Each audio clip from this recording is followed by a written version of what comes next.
Good evening. We start our program, weekly analytical program called Defacto Review. We highlight three important events of last week happened in Mongolia, in Mongolian political and economic and social life. So today's in program, COVID-19 and government intervention in the economy. It is because the parliament is discussing now new amendments to the budget 2020. Second issue is, will poverty be decreased twice by the year 2024? As the parliament also discusses or will approve also the government Hurusuk cabinet action plan. The third topic we selected today, the order of maternal glory. Such order we have here, and the president start to decorate the people by visiting IMAX, their families. So that's the three topics we have today on the program. You can also watch us on Facebook, Jargal Defacto, and on Twitter, Jargal_Defacto. So my name is Jargal Dambadarja, so let me start this program now. First topic, COVID-19 and government intervention into the economy. As you know, the world is comparing the size of the government by comparing the size of a tax revenue a year to the economy, GDP of the country. By this index, Mongolia equals 26%, 12 to 46. That brings us to the country where the government intervention is a lot high in the economy, because of just 26% of the economy is consisting of the government actions, works, and interventions. Why government is important? Why government intervention is coming into the free market? There are three reasons, according to some researchers. First is because government creates the precondition of normal functioning of the economy. Second, government corrects free market failure, how they say it, creation of monopoly and monopoly price, etc. The third reason is to social care and to promote equality in a society. So these are the three main reasons that some economists find why the government should come into the economy. So we will talk now about the third role of the government, what they do and how they do. I'm talking about the COVID-19 related actions of the Mongolian government. Before the election, general election was held, as you know, in June in the country. We have new government, new cabinet, but mostly the same people from the previous power, and they are continuing the economic stimulus package due to coronavirus that started before the election, and now they're promising to continue it till, it was a promise to do it till the October 1st. Now, after the election, after they took back the power again, they promised to continue that economic package to the end of the year. So they increased several items of government expenses. Of course, more investment into the personal protection care, the protection care equipment, dresses for medical workers, and they have also released or exempted taxes, several taxes from all private companies, which has certain a roof of sales. They are now tax exempt, and they're also increasing several other things for social care, more children's food, etc. So total 5.1 trillion tugrik economic stimulus package the government made, which you can see in this table, where the total income of the government state revenues changed. The revenues decreased due to all this tax exemption and due to coronavirus in the economy, and the expenses are increased. So the amendments the cabinet suggestion to the parliament is how they increase the revenue a bit, and then also expenses. Revenue actually decreased, but the expenses increased. Some budget expenses have decreased for those projects which is not yet started, but however they need to increase more on the social care, medical care, the stuff, etc. So what is happening is now the previous budget approved by the December last year, for example, had a budget deficit of 5.1%, but it is now, after the amendments, going to be 12.5%, which is substantial for the economy like Mongolia. So it makes the government more in debt, and the Minister of Finance promised to cover the 4.8 trillion tugriks, 4.8 trillion tugriks from the deficit, to cover partially by issuing domestic bond, which they have not been doing since 2017. Before that, it was very expensive government bond on domestic market, competing with the banking saving rates. So now this time, after their promise to decrease loan interest rate to 1 digits a month, or 12 maximum percent a year, the current rate is 16.2%, substantial decrease they promised. So under this promise, they cannot increase government domestic bond interest rate so much, as it will take a lot of money to the government instead of to the businesses. So, as I said, 5.1 trillion tugrik fiscal stimulus package will be around 11% of our GDP. A country like Chile, I like to compare Mongolia always with Chile, their package is costing them 4.7% of GDP. So for the economy like Mongolia, government is trying, at least to compare to Chile, twice more commitment. So deficit, as I said, 12% of GDP, 2.5 almost more than the last year budget approved. So that's why they do amendments. And government debt is coming now to the level of 62.5%. It is under still limit of the government budget, government debt limit that approved by the parliament before. This is 70% of GDP for this year. So that's the situation with the budget amendments in the country now. And all income taxes are exempted till October 1st, which will now be continued, as I said, as any other package of a stimulus package. And social insurance also partially, they have holidays till the end of the year now. But not touched, only item of taxes is VAT. Mongolia has VAT tax, and which is kind of quarter of all tax revenue to the budget. And so it is still not clear whether they will touch that or not. If they will touch, the budget revenue will be still small. So they are looking for raising more fund through issuing domestic bond. And it's coming heavy on each Mongolian family and on each business, because since 2021, or from 2021, Mongolia will pay a huge foreign debt. Today, Mongolian government has $7 billion payment, outstanding bond payment, which is around is around 60-something% of the GDP.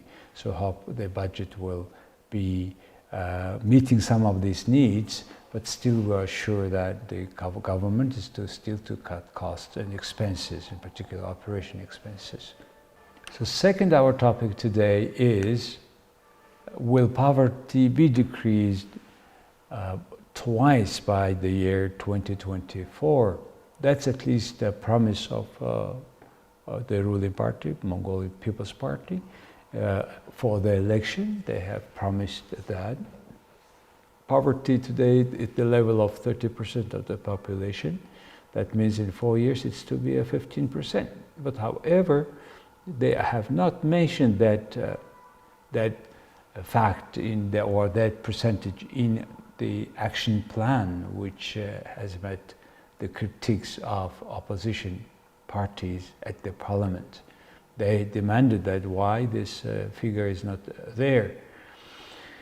Government action plan is consisting of six parts, which is quite the same as there is a Vision 2050 approved by the parliament, by the previous parliament. This vision is also consisting of those parts.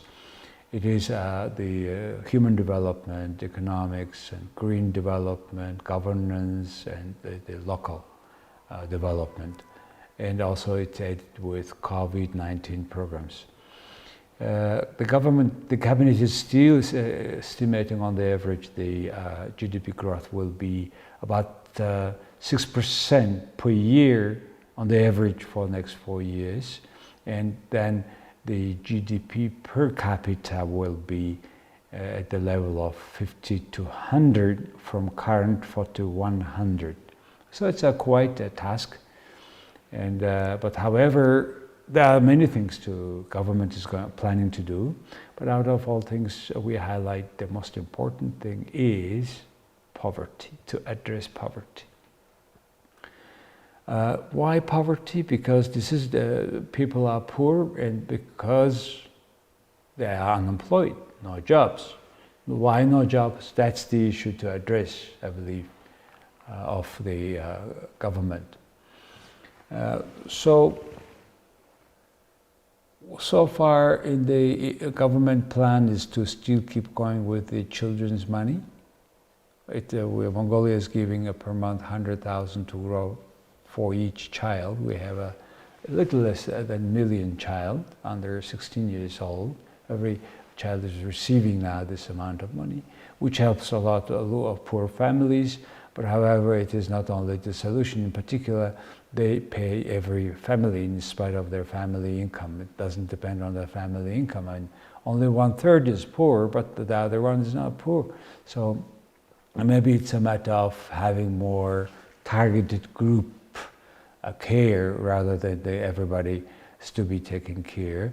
And it's a very particular topic that our politicians love a lot, and they raise the issue, and all the ruling parties do this work before all elections. So how come the government not to do that? Not paying every family. And there is one solution. There is a direct tax system. Every taxpayers, which today they pay through employer or employing company, instead of paying the company the taxes the individual pays, now today Mongolians have a sufficient and enough sophisticated database system. They can have tax collected from each individual, like in the US, say by the certain date, March, April. Then some families will have a substantial lower income than the average or the minimum living standard. Those families, like in the US, will receive incentives, more taxes. So it is two ways work, one.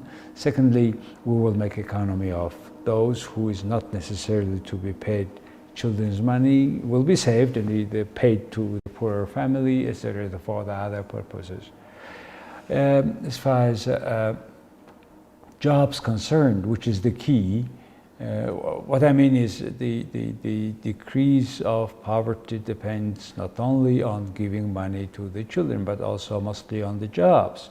So jobs are to be created by private sector, not by the necessarily government, as the minister is suggesting today. They say that we need to more spend Yeah, but at the time of COVID, yeah, it is true, but for what? To spend more. We should spend more money on creation of new jobs, supporting for new exports, and for increasing for any company that is working with the foreign direct investment, etc. So we need to spend money rationally for those businesses that will pay back afterwards. Mongolia today has a labor total 1.2 million people work in the formal sector, around 200,000 in informal sector. Okay, and 53% of the labor, official labor, works in the service industry, and 290, or 1/4 of labor, works in agriculture. So that means we need to create jobs in the agriculture, in other sectors. What government is saying that they will increase jobs by creating more, by implementing these mega projects. Mega projects are problematic, very political in this country. A lot of court cases are there around, and when the government changes, then they change the big mega projects. There's big problems. But however, they promise 150,000 new jobs. This is not easy, in particular with the mega projects. And plus also, we need to support more small medium enterprise, not in the way the government was doing up to now. And this small medium enterprise fund was a lot embezzled by parliamentarians. Many of them are started to be now having prison, etc. And there are many others to follow, but some of them are already back again to the parliament membership, and parliament members are immune. They are protected from all kind of investigations, so they have another 4 years of freedom there. Well, as I said, jobs are created by private sector, and 80% of Mongolian companies are small medium enterprises, and 80% of employment as well.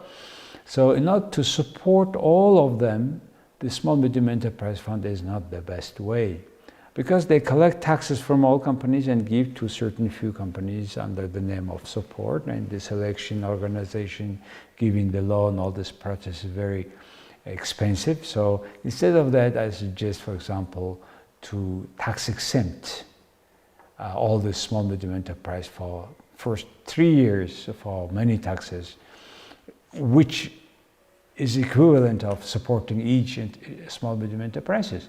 And then we need also free competition, cheaper financing. So all this, if provided, then the Mongolian private companies will have a fair competition, and the fair competition creates more innovation, new initiatives, and more new jobs, because they need to increase their businesses, and those businesses would be good if they are more export-oriented. And that's why sometimes the government can do jobs, like in Chile. The state was participating through funds, creating new businesses, which was later creating, initial investments is a lot, but after that they are creating new industries, then make that company public, and the many other private companies are learning from that company how to be successful in that new businesses. So Mongolia is to do something, government is to organize something similar like this. So hopefully government will follow this path, and we will have more jobs. Our third topic tonight is the order of maternal glory. Well, this order we have, like some other countries, and first it was introduced in 1957 in order to increase the population, let's say. And at that time, the People's Republic of Mongolia, different kind of name of the country, and also 2 degrees of that order, more than 8 children first degree order, and then more than 5 second degree. And in New Mongolia, after democratic changes, there was a new new law was approved, which also approved that the 1957 arrangements. And in 2010, there was a new law, kind of continuation of those. It says that to support mothers with multiple children, that's the law. And that only changes the degree of more than 6 children, the first degree, more than 4, second degree. That was the orders now Mongolian women with multiple children receive. Similar order were existing or are existing in several countries. The first one was in Germany. Nazi Germany have created a special mother's cross of 3 degrees, gold, silver, bronze, this Mater Cruz, kind of German name. Hitler Germany, Nazi Germany was supporting mothers to give birth to children and to grow them as a new Nazi, new race, strong person. So this one was soon stopped. Continued to the end of the war, but recently they stopped it, and there is no anymore this kind of order for many children to mothers, and they regarded, Germans majority regarded it as anti-constitutional. France has the similar medal, but this medal is for the honoring families, not mothers. And this order is still existing since 1920, also early time. The Soviet Union has the order, and this order is a mother hero. It was working till from 1944 to 1991. The mothers with many children were receiving those degrees. But however, Russia changed this law in 2008, 12 years ago, and now it's called the Medal of Parents' Glory. Parents' Glory. This is a quite lump sum the parents get, 50,000 ruble. That time, it is about that time probably $30,000 US just paid once for those parents who has, including the adopted children, more than 5, and they give this order when the 4th child is at least 3 years old. But they check it properly, including what is the conditions, how healthy is the conditions of bringing up those children grown up, and education achievements, etc., and the moral achievements, how they say. So this kind of criteria is existing in Russia. So Mongolia is, according to the president, they support population growth. And this system works every June 1st, which is regarded Children and Mothers Day.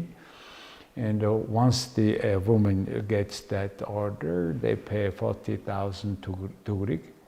And mothers who have the 2nd degree medal or order receives 100,000 tugriks every year until death. And 1st degree receives 200,000 a year annually. And just this year alone, in 2020, the government will give these orders to more than 10,000 mothers, and each year the amount increasing. But the total with the whole payment, it costs the budget around 30 billion tugrov a year from social care fund. So this year, because COVID, the president who used to receive those and they're paying, decorating them in the palace, state palace. From this year, the president has a schedule to travel IMAX. Recently, he had visited all 3 IMAX in south of the country, Gobi IMAX we call it, and 2 districts in Ulaanbaatar city so far. So there will many other districts in IMAX to follow. The president supports the policy. It says that first policy of increasing our population. Secondly, we need to support to help those mothers. He was saying during one of the decoration ceremony. But however, do we really help with this amount of money mothers? Because many mothers coming just after order coming home back, meeting the same conditions. Bad conditions, many children is poor, as I said. 1/3 of population is poor, but out of this all poor population, 2 of 5 are children. So this is serious conditions, and those children will have jobs in a few years. And nowadays, for example, they don't have a school lunch they're supposed to have during the classes, but because COVID this year, the schools didn't work, and the education was online. And by the way, not everybody has a Wi-Fi or a laptop, so we cannot pretend to cover all children for this online education. And recently there is a World Bank and Mongolian National Statistical Committee joined a report about the poverty situation in the country, poverty report, in which then so under 15 years old, 2 of 5, as I said, person are children. And there is a less amount of parents who can support their children, providing decent food, etc. So Mongolia has to face this kind of problems: poverty, unemployment, and solving this kind of problems, social problems of poverty, will really help the mothers to go. And plus, it is not only mother's case, the many children, it's also fathers, and many other countries, they support fathers, and the fathers also have some paid free day at home to help the mothers. So these are the situation with the Mongolian order of maternity glory. That concludes my third topic, and today we have discussed with you 3 topics about the 2020 budget amendment of the country, and also cabinet action plan, and the president's action nowadays to decorate mothers with the particular order. What does it mean? So I shared some opinion on these 3 issues. Thank you very much for watching us today, and you can rewatch it on our website. We try to do that. We do this program every week at 7 o'clock on MNB World, just to help those non-Mongolian speaking foreigners to understand more about the country they are living in. Thank you very much.